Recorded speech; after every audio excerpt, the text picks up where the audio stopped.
Hey everybody, my name is James Graham. I was suggested or asked to make a video for the Atheist of Facebook online convention, and so I'll make a video, but I really haven't had time to prepare that much because of some unforeseen events that's happened in the past few weeks. But I thought I'd throw something together and talk about a few things, maybe how religion has affected me during my life. And I excuse the lighting in here, it's not very good. But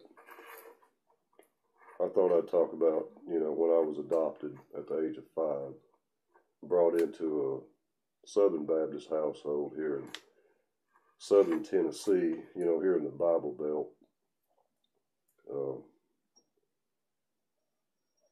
Not sure exactly where they adopted me from. I never really tried to find that out, but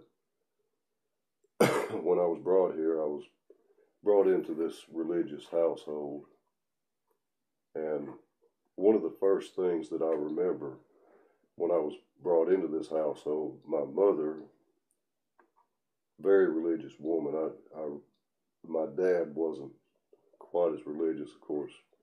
Went to church every Sunday and Wednesday and whatever, but I remember after they adopted me, I was sitting there writing with a crayon with my left hand because I was left-handed. And I remember my mother running into the room and seeing me writing with my left hand, knocking the crayon out of my hand and telling me, "You don't write left-handed here. Left-handed is of the devil." So it scared the shit out of me when she did that because I didn't know what was going on. 5 years old, I was just drawing with a crayon like I always did, And so she put the crayon in my right hand, told me, "You write right-handed, left-handed is of the devil." So whatever, but so I just stuck the crayon back in my left hand. I said, "Well, I'm left-handed," and I started drawing with my crayon again. And so then I got smacked and crayon put back in my right hand. Eventually, I learned to just go ahead and write with my right hand to just avoid all that kind of bullshit. But that's just one of the first things that happened to me. But as I grew older, as time progressed, this religious indoctrination just kept on happening. More so and more so the older I got. Then by the time I was about 11, I guess, I started really thinking about it. And I couldn't see how this God that they kept talking about could possibly be real.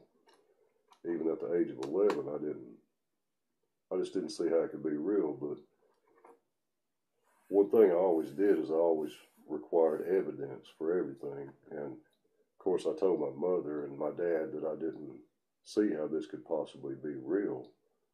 But that's when they started really hammering it into my head, sending me to Bible classes and stuff like that. And it was ridiculous. And looking back on it, I really fucking hate them for it because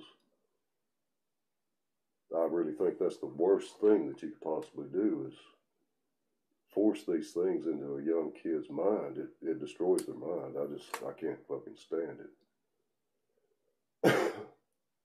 So anyway, by the time I was like 12, I was really giving them a hard time about the whole religion thing and the God thing. I couldn't believe it. So by the time I was 12, I just told my mother, "Look, all this stuff you're trying to put in my head, I just don't believe it."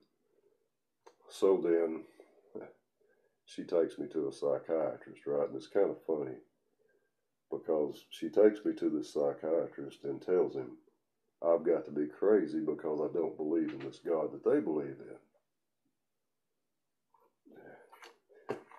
And that really did a lot of damage. But so I saw the psychiatrist for about a month, you know, and he talked to me alone. Then he talked to my parents, and when it was all over, he calls my dad in there, and he says, "Look, I think your son is perfectly normal. Seems to be." He said, "But your wife may be crazy." And looking back on that, I thought that was just the funniest fucking thing that could possibly have happened. But a lot of people I've seen here in my area where I live didn't come out so lucky. They didn't question it. They just accepted it for what it is. And I never could do that. I always required evidence for it, for anything. And that's one thing I've never did, is force anything on my children, whether it's non-belief or belief in anything. And my children didn't even know that I was atheist until they were already grown. I never tried to force my non-belief on them. I always let them decide for themselves, even though, you know, my ex-wife says she's religious or whatever, and she tried to put it into their heads, and of course her mother did too, who's super religious. And there's kind of a funny story about that. When I first started seeing my ex-wife, her family's Church of God, so I agreed to go with her to her Church of God or whatever. And sitting there, and the people just started speaking in tongues, and I laughed. You know, they weren't too pleased with me laughing, but that was just the funniest and craziest shit that I had ever seen. I'd never seen it in real life. People running around speaking in tongues, and, you know, literally running around in the sanctuary, running into walls and everything, like jump back up, "Oh, I'm okay." It had to fucking hurt. But I do remember one time I was sitting there in this Church of God with my now ex-wife, and the preacher takes off running, speaking in tongues, and he comes running across the pews behind me, and I look back, and he almost runs over my ass. I have to jump out of the way. And I thought that was funny and crazy. But, you know, you seeing these people just going nuts, speaking in tongues. You don't know what the hell they're saying. They say it's the heavenly language, and that's just, who's supposed to decipher that shit? And they say, well, only somebody that's qualified can decipher it. And that's the thing about religion. It's just passed down from generation to generation, and I give it no credit at all for anything, except for damaging people's minds, literally fucking people up. But back to the subject that I never tried to put my non-belief into my children's heads, even though I knew that even my mother tried to put these Christian beliefs into my children's heads. And now I have grandchildren, and it's really something hard to deal with, seeing, like, my granddaughter who's staying with my mother now, and I walk in and I see these little Noah's Ark books, little children's books about Noah's Ark, with all the little animals sticking out of the ark, and Noah and all of them waving and smiling and everything. You know, you're gonna be happy now that you got 8 people that survived this fucking flood, and 2 of each animal, while millions or billions of people drowned. That's really something good to put in your kids' head. Yeah. I just hope that my grandchildren will grow up and they'll realize that all this is bullshit. I hope. Like I did. But as my children grew up, my other side of the family tried to put this belief into them.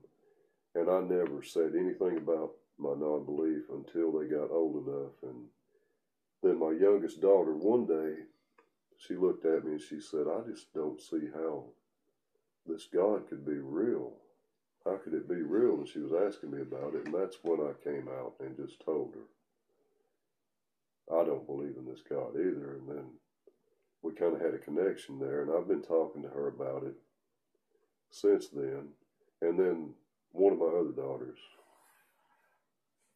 came out and told me that she didn't really believe it either. And I've been talking to her also.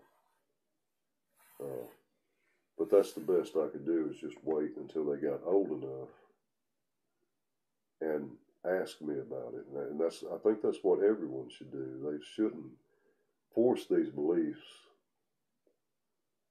on their children when they're that young. They should wait until they're old enough, wait till they reach the age that they can understand all these things. And then if they want to talk to them about religions, I think that's fine. But why force this one God on a child when all these other gods have been worshipped in the past?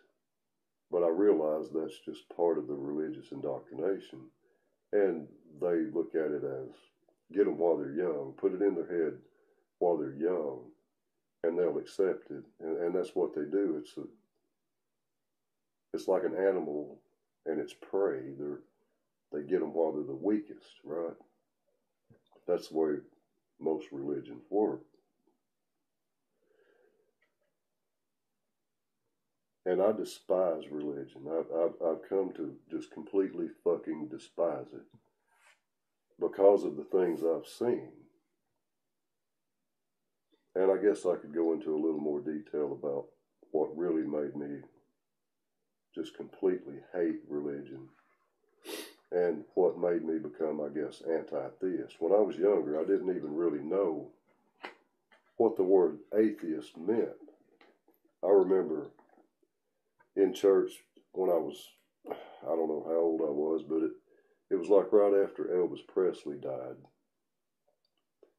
And the church people were, we were in Sunday school or whatever, and the church people were saying, well, Elvis died and he was an atheist, and he sang that song, I Did It My Way. And they were saying, well, you can't do it your way. You've got to do it God's way. That's the only way you can do it and it be right. Elvis Presley died and he's in hell now. It's just fucking ridiculous shit. And they catch these children while they're young and put it into their minds. And that's the easiest way for them to do it.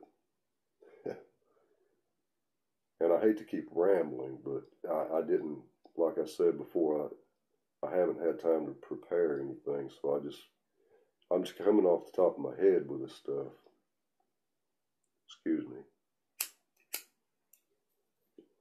I'm just coming off the top of my head with this stuff because I've had so much going on the past few weeks. But let me get back to saying a couple of more things. I won't make this very long because I'm not prepared. But when I got a little older, me and my dad started really clashing about the whole religion thing. And then when I turned 18, I guess, is when it really got out of hand, because I just kept telling them I don't believe all this, and they just kept trying to put it into my head. But when I turned 18, right after that, my dad decides that, just sat me down and said, well, you're either going to believe this or not or whatever, but we're going to disown you if you can't believe this. I said, well, I don't believe it. You can do whatever you want to about it. You can disown me. You can do whatever you want to. And so he jumps up and he says, get up. I'm just going to beat the hell out of you. And so the fight ensued after that. Decided he was just going to kick my ass. Well, he got me in a headlock, whatever. I said, you better just stop right now. He said, no, I'm just going to go ahead and choke you to death. so nobody else will have to put up with you. So I just threw him over my shoulder and I stomped the shit out of him, right? So he goes to get his gun. He said, I'm just going to go get my gun. I'm going to blow your damn brains out. Get rid of you. Nobody will have to deal with your non-believing atheist ass or whatever. And if my mom hadn't stopped him, he probably would have got his gun and blown my brains out right then. And at that point, I knew that I just hated the whole religious thing. Look what it does with these people's minds. It's just, it makes them crazy. Crazy, literally fucking crazy. And it really did something to me. It damaged me for a while. And even after that, in some of the years after that, like when me and my ex-wife separated, you know, I started thinking, well, what if, could I be wrong about this? Or it's really fucked me up over the years, but I just kept thinking, well, maybe I could be wrong, and then I'd think about it, and no, you know I don't believe in this God, but why are all these other people just so fucking nuts about it? Why do they keep on and on and on trying to just put it in people's heads and tell me I'm going to hell if I don't believe and all this other bullshit? It's ridiculous. I just can't stand it. But that's something I'm not going to do even with my grandchildren. I'm not going to try to put my non-belief into their heads. I'm not going to do that. And just as an example, you know, my 3-year-old grandson's been staying here with us for probably about 3 weeks. And he came up to me the other day and he said something about Jesus. So Jesus did this, or what does Jesus, and then he said, well, what does Jesus do? And I had to say this. It's probably wrong. He's 3. He's not going to remember it. But I said, well, Jesus sometimes mows the lawn. He mows the grass. Sometimes he trims bushes and all that. And then he looked at me and he said, Jesus trims the bushes. I said, yeah, if you hire him, you know, if he's whatever. But just to end it, just to say a few more things. I'm sorry this video's been all over the place, and I should have been better prepared, but I just haven't had the time because of everything that's been going on the past few weeks. But thank you for bearing with me, and to end this, I guess I'll just say how I became anti-theist, really, and when I started speaking out. Pretty much, I guess it was 2011, when my dad died. You know, I'd been atheist for a long time, but I really didn't speak out. I didn't really say that much because I just looked at it as, you know, people want to believe whatever. I don't believe. That's fine. But when I was sitting there with my dad just before he died, and him sitting there so worried about not getting into heaven because this one person he didn't help. He was so worried about not getting into heaven because he didn't help this one person years ago. And the only thing that I knew to say to him was, look, Dad, you don't have anything to worry about. Of course, he knew about my non-belief or whatever, and he knew that I was atheist, but he told me all about that, and he was scared to death. Just terrified of not getting into heaven because he didn't do this one thing to help this one person. That really got to me, and that's when I decided I need to speak out a little bit on whatever level I can. I'm not a highly educated person, but I like to speak out on whatever level I can and say what I can, and maybe help somebody on whatever level. So I guess this is the video I wanted to make for this, and sorry I was all over the place. I didn't have anything prepared. And if I'm invited to speak in the next one, in the next convention, hopefully I will be. I'll make sure that I'm better prepared. But as I said, some things have happened that I didn't foresee happening, and I haven't had that much time. So I'll just end this here, and I hope it's all right. Hope you enjoyed it, and I'll talk to you guys later.